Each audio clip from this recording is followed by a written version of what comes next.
الحمدللہ رب العالمین والعاقبۃ للمتقین والصلاۃ والسلام علی رسولہ الکریم اما بعد فاعوذ باللہ من الشیطان الرجیم بسم اللہ الرحمن الرحیم الحمدللہ ثم الحمدللہ اللہ سبحانہ و تعالیٰ نے آج ہمیں پھر سے زندگی صحت سلامتی کے ساتھ موقع دیا کہ ہم قرآن کو سیکھ رہے ہیں، سمجھ رہے ہیں، قرآن پہ تدبر کر رہے ہیں اور اپنی زندگی کو قرآن کے مطابق ڈھالنے کی کوشش کر رہے ہیں۔ آج ہم انشاءاللہ اپنی جرنی کو فردر مور لے کے جائیں گے اور سورۃ الفلق انشاءاللہ شروع کریں گے۔ سورۃ الناس ہم نے پچھلے سیشن میں پوری کر لی تھی اور الحمدللہ بڑے اچھے طریقے سے ہم نے سمجھا کہ سورۃ الناس کا بیک گراؤنڈ کیا ہے۔ آج ہم سورۃ الفلق کے بیک گراؤنڈ میں نہیں جائیں گے کیونکہ ہم نے جیسے پڑھا تھا کہ سورۃ الفلق اور سورۃ الناس جوڑے کی صورت میں آئی تھی اور اس کا بیک گراؤنڈ سیم ہی ہے، مطلب وہی ساری چیزیں آپ سمجھ رہے ہیں کہ تعویذ کرنا، دم کرنا اور کیا کیا ڈسکس کیا تھا ہم نے، جھاڑنا پھونکنا اور جادو حضور پاک صلی اللہ علیہ وسلم میں، وہ سارے معاملات اس کے بھی وہی ہیں۔ آج ہم ڈائریکٹ سورت میں چلیں گے اور سورت کی ڈیٹیلنگ پڑھیں گے کیونکہ پہلی جو آپ نے سورۃ الناس پڑھی وہ کس چیز سے بچنے کے لیے تھی؟ کس چیز سے بچنے کی تھی وہ سورت؟ انسانوں اور جنات کے وسوسوں۔ ٹھیک ہے، بیسیکلی اس کو سمری میں ایسا کہا جاتا ہے کہ انٹرنل تھنگس سے بچنے کے لیے، ٹھیک ہے، مطلب دو پناہ مانگنے والی صورتیں ہیں نا، یہ ایک اندر کے شر سے، اندر کے شر مطلب شیطان باہر نہیں ہے، فرنٹ پہ نہیں ہے، اندر کے شر مطلب بہکائے گا، آپ کے دل میں وسوسے آئیں گے، آپ کے جذبات ہوں گے، آپ کی نفس ہوگی، یہ وہ سب اندر جو چل رہا ہے نا اس سے بچنے کی صورت ہی وہ سورۃ الفلق ہوگی ایکسٹرنل کی، اور یہ ایکسٹرنل میں بہت الیبریشن ہے، بہت زیادہ ہمیں چیزیں سیکھنے کو ملیں گی۔ اچھا جی، سورت شروع کرتے ہیں۔ اعوذ باللہ من الشیطان الرجیم بسم اللہ الرحمن الرحیم قل اعوذ برب الفلق من شر ما خلق ومن شر غاسق اذا وقب ومن شر النفاثات في العقد ومن شر حاسد اذا حسد۔ اللہ کے نام سے جو بڑا رحمان الرحیم ہے، کہو میں پناہ مانگتا ہوں صبح کے رب کی، ہر اس چیز کے شر سے جو اس نے پیدا کی، اور رات کی تاریکی کے شر سے کہ جبکہ وہ چھا جائے، اور گرہوں میں پھونکنے والوں یا والیوں کے شر سے، اور حاسد کے شر سے کہ جبکہ وہ حسد کرے۔ صدق اللہ العظیم۔ اس میں کچھ تجویدی مسٹیک ہیں کیونکہ یہ بہت زیادہ پڑھی جانے والی صورت ہے، اس میں کچھ تجویدی مسٹیکس ہی ہوتی ہیں۔ سب سے پہلے یہ ہوتی ہے کہ من شر رے، ہمارے یہاں کیونکہ ہم اردو ہندی بولنے والے لوگ ہیں، ہمارے جو ساؤنڈنگ ہے وہ مجھول ساؤنڈنگ ہے، تو قل اعوذ برب الفلق، بربل ہے، بربے نہیں ہے، من شر ما خلق نہیں ہے، من شری ما خلق ہے، وَمِن شَرِّ غَاسِقٍ، من شَرِّ ما خلق وَمِن شَرِّ غَاسِقٍ۔ اب یہ بہت سارے لوگوں کو جن کا غین نہیں نکلتا ان کا خا نکلتا ہے، وَمِن شَرِّ غَاسِقٍ، خاسقٍ پڑھیں گے تو غلط ہو جائے گا، غین ہے، وَمِن شَرِّ غَاسِقٍ اِذَا وَقَب۔ سب سے بڑی مسٹیک آتی ہے یہاں پہ چوتھی آیت میں، وَمِن شَرِّ نفاساتی پڑھتے ہیں، شَرِّ نفاساتی یا شَرِّ نفاساتی ہے، وہ والا را اس نون کے ساتھ کنیکٹڈ ہے، وَمِن شَرِّ النفاثات فی العقد، وَمِن شَرِّ رن کا جو جوائننگ ہے وہ سب سے امپورٹنٹ ہے، جو کہ 90% لوگوں کی مسنگ ہوتی ہے، وَمِن شَرِّ النفاثات، وَمِن شَرِّ النفاثات، تو وَمِن شَرِّ النفاثات فی العقد، اور پھر وہی وَمِن شَرِّ نہیں ہے، وَمِن شَرِّ حاسد اذا حسد۔ سمپل سے اس کی انڈرسٹینڈنگ ہے۔ اب اسٹارٹ کرتے ہیں اس کے ایک ایک پوائنٹ سے۔ اچھا جی، اب شروع کرتے ہیں کہو میں پناہ مانگتا ہوں۔ کہو سے مطلب چونکہ کل کہو کا لفظ اس پیغام کا ایک حصہ ہے جو تبلیغ رسالت کے لیے نبی صلی اللہ علیہ وسلم پر بذریعہ وحی نازل ہوا ہے، اس لیے اگرچہ اس ارشاد کے اولین مخاطب تو رسول صلی اللہ علیہ وسلم ہی ہیں، مگر آپ کے بعد ہر مومن بھی اس کا مخاطب ہے۔ اب یہ سورہ شروع ہوئی ہے اعوذ سے، میں پناہ مانگتا ہوں۔ اعوذ کہتے ہیں پناہ مانگنے کو، میں پناہ مانگتا ہوں۔ اس کی تھوڑی سی الیبریشن ہے، اس کو میں کچھ سمری کر دیتا ہوں۔ پناہ مانگنے کے فعل میں لازم تین اجزاء شامل ہوتے ہیں، ایک بجائے خود پناہ مانگنا، دوسرا پناہ مانگنے والا، تیسرا وہ جس کی پناہ مانگی جائے۔ یہ تین پوائنٹ سمجھ آئے کیا لکھا ہے؟ یہ تین اجزاء کیا ہیں؟ یہ ایک بجائے خود پناہ مانگنا، دوسرے سے پناہ مانگنے والا، دوسرے پناہ مانگنا، دوسرے سے پناہ مانگنے والا، تیسرا وہ جس کی پناہ مانگی جائے۔ یہ تین باتیں سمجھ آئیں یا نہیں سمجھ آئیں؟ پہلی والی کیا سمجھ گئی؟ خود پناہ مانگنا، میں خود پناہ مانگ رہا ہوں کسی چیز سے، کس کے لیے؟ ہاں۔ دوسرا یہ تین پوائنٹ پہ ہی سارا ہوگا، اعوذ سمجھ آ جائے گا آپ کو کہ اعوذ کیا ہے۔ نجی بھائی سمجھ آ رہا ہے یہ؟ پہلے والے کا پناہ بندہ کس سے مانگ رہا ہے؟ خود۔ ہاں، ایک تو مثال کے طور پہ میں پروٹیکشن چاہتا ہوں، ٹھیک ہے، اب میں بتا نہیں رہا، پھر میں پروٹیکشن کسی اور کس سے چاہتا ہوں؟ میں دوسرے کسی چیز سے پناہ چاہتا ہوں، تیسرا مجھے اس چیز کی پناہ چاہیے. اللہ تعالیٰ ان تمام چیزوں میں, اس کی ایلیبریشن تھوڑی سی پڑھ لیتے ہیں کہ پناہ مانگنے سے مراد کسی چیز سے خوف محسوس کر کے اپنے آپ کو اس سے بچانے کے لیے دوسرے کی حفاظت میں آ جانا, یا اس کی آڑ لینا, یا اس سے لپٹ جانا, یا اس کے سائے میں چلا جانا ہے. مثال کے طور پہ ایک جگہ آگ لگی ہوئی ہے, ٹھیک ہے, سب سے پہلا میں اس آگ کی طرف نہیں جا رہا, میں, ٹھیک ہے. دوسرا یہ کہ وہ جو آگ لگی ہے اس کی طرف دوسروں کو بھی نہیں جانے دینا کہ بھائی وہاں آگ لگی. تیسرا اپنے آپ کو پروٹیکٹ کر کے کسی ایسی جگہ چھپا لینا جس سے میں آگ سے بچ جاؤں, ٹھیک ہے. آپ کیا بچپن میں ہوتا تھا نا, ڈر لگتا تھا, یا بچے اگر ڈر جاتے ہیں تو بچے جس چیز سے ڈرتے ہیں تو وہ پہلے اس چیز سے ڈرے, ادھر سے ڈر کے بھاگے, اور تیسرا کیا کرتے ہیں, پروٹیکشن لیتے ہیں. پروٹیکشن کس کی, ابا کے پیچھے آ کے چھپ گئے, اما کے پیچھے آ کے چھپ گئے, ذرا سا اندر چلے گئے, ٹیبل کے, یہ چھپنا ہوتا ہے, یہ پناہ لینا ہوتا ہے. ان تینوں کو ملا کر آپ کی پناہ بنتی ہے, آؤز بنتا ہے. تو وہ ہوتا ہے کہ جو اس میں بھی لکھا ہے کہ پناہ مانگنے والا بہرحال وہی شخص ہوتا ہے جو محسوس کرتا ہے کہ جس چیز سے وہ ڈر رہا ہے اس کا مقابلہ میں وہ خود نہیں کر سکے گا, بلکہ وہ اس کا حاجت مند ہے کہ اس سے بچنے کے لیے وہ دوسرے کی پناہ لے.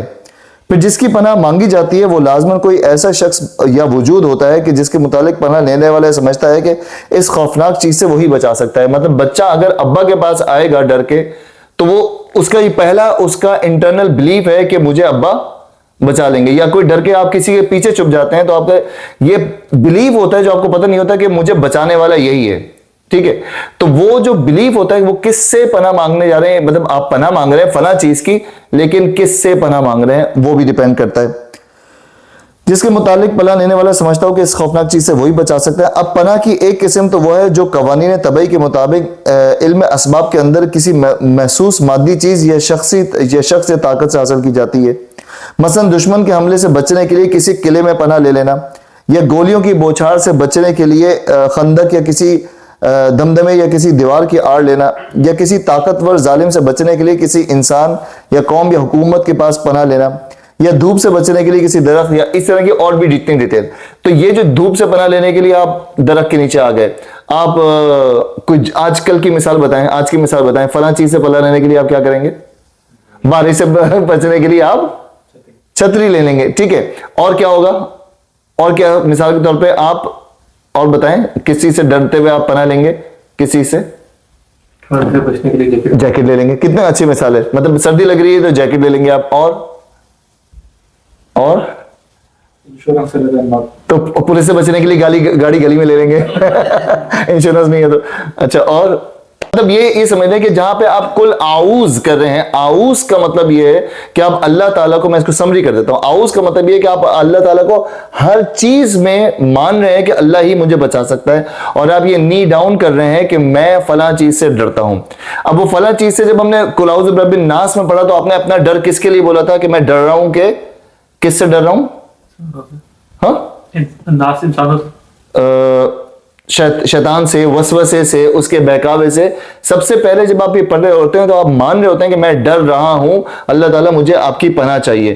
سب سے پہلے تو یہاں ہی پہ نی ڈاؤن ہو جاتا ہے کہ آپ نے اپنے آپ کو زیرو کر دیا. آپ کتنے بڑے بھی ہیرو ہیں, کتنے بڑے باڈی بلڈر, کتنے بڑے جاندار آدمی ہیں, مضبوط آدمی ہیں, اچھے مالدار آدمی ہیں, سب کچھ ریسورسز کے بعد بھی آپ یہ مانتے ہیں کہ میں ڈر رہا ہوں فلاں چیز سے. تو یہ سورۃ الفلق میں بھی وہ جو فلاں چیزیں آئیں گی ان سے آپ سب سے پہلے آپ اللہ کہہ رہے ہیں کہ بولو کہ میں ڈر رہا ہوں. اللہ تعالیٰ نے, آپ نے غور کیا, اللہ تعالیٰ آپ کو کہہ رہے ہیں کہ یہ بولو کہ میں ڈر رہا ہوں. ایسا کیوں کہا اللہ تعالیٰ نے؟ اللہ تعالیٰ یہ موٹیویٹ بھی تو کر سکتے تھے کہ bro you can do it, تم کر سکتے ہو, ڈرنا نہیں کسی سے, یہ بھی تو کہہ سکتے تھے اللہ تعالیٰ. ایسا کیوں نہیں کہا؟ اللہ تعالیٰ کو علم ہے کہ یہ ساری چیزوں کا مقابلہ خود نہیں کر سکتے. اچھا, اور سوچیں. شیطان نے میں کہی تھی تو اللہ تعالیٰ نہیں چاہتا کہ انسان بھی میں کہے. گڈ. اور اللہ تعالیٰ یہاں پہ وسیمہ سوچیے کہ اللہ تعالیٰ کہ ایک بولو کہ مجھے پناہ چاہیے, تم بولو. موٹیویٹ کرنے کے لیے بھی ہو سکتا تھا کہ بیٹا کوئی مسئلہ نہیں ہے, تم اسٹرانگ ہو, میں تمہیں سب سے زیادہ عقل سمجھ والا بنایا ہے, تم ہر چیز پہ کر سکتے, تم ہاتھی کو قابو کر سکتے ہو, تم کیا کچھ نہیں کر سکتے. تو یہ آؤز ہمیں ڈی موٹیویٹ کرنے کے لیے آیا تھا یا کیا کرنے کے آیا تھا؟ یہ اللہ تعالیٰ بتانا چاہ رہے ہیں کہ میری مجھ سے دعا کیے بغیر یا مجھ سے مانگے بغیر بچنا مشکل ہے انسان, بچنا مشکل ہے. انجم آئی والی جو بات تھی نا وہ سب سے زیادہ امپورٹنٹ تھی کہ اللہ تعالیٰ یہاں سب سے پہلے آپ کو زیر کرنا چاہ رہے ہیں,